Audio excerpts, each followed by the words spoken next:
Hello, volunteer. Thank you for helping us out and providing feedback for our new program. My name is Jackie, and I am one of the Learning Center instructors. Before you get started and reviewing some of the rooms, we would like to first cover a few pieces of information as well as provide a tutorial on what you would expect and how to navigate the rooms that you'll be providing feedback for. So first off, you should know that the audience is for diverse high school students. So this means anywhere from 9th to 12th grade and of all academic abilities. Some items we will ask that you consider on providing feedback are time, how long it takes you to get through the room or rooms that you are going through, bugs and broken links, wording of tasks or questions. Basically, does it make sense? Was it clear enough to you what you were supposed to do? While it is an escape room and we want some thought and solving of puzzles, we also wanted to make sure it's not overly complicated. Science, content, and accuracy. Again, keeping in mind our audience. We also wanted to make sure that it's fun and engaging. We want to know if there are any tech compatibility issues.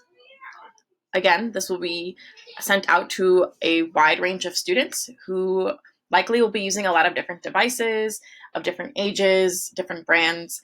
So any information that you have on what you're using and what you're testing it on would be greatly appreciated to make sure it works across multiple devices.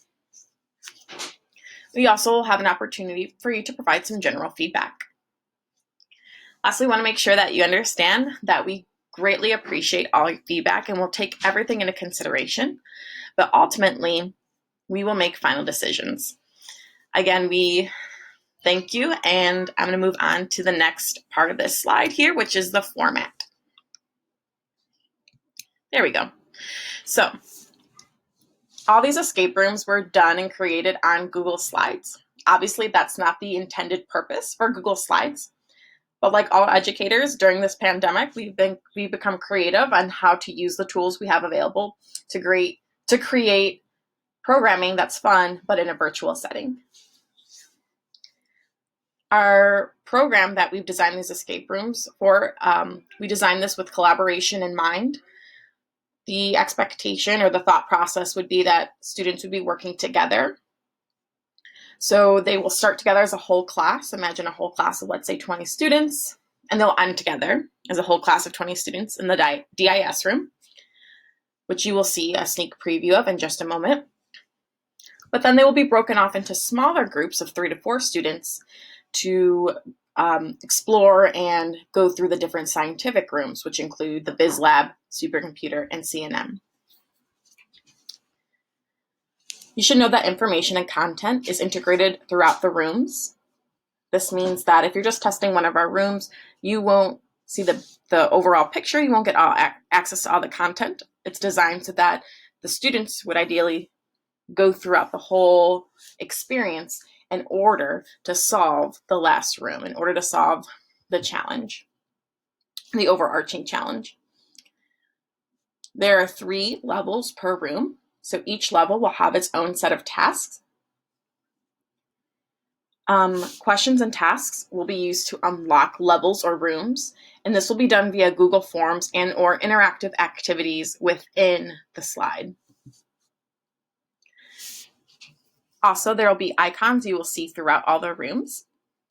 So something we've kept consistent is a red binder that provides information on the tasks, a yellow return arrow key, and that will always bring you back to the last landing page, and then a key for key information. This will make a little more sense in just a moment when we enter the DIS room.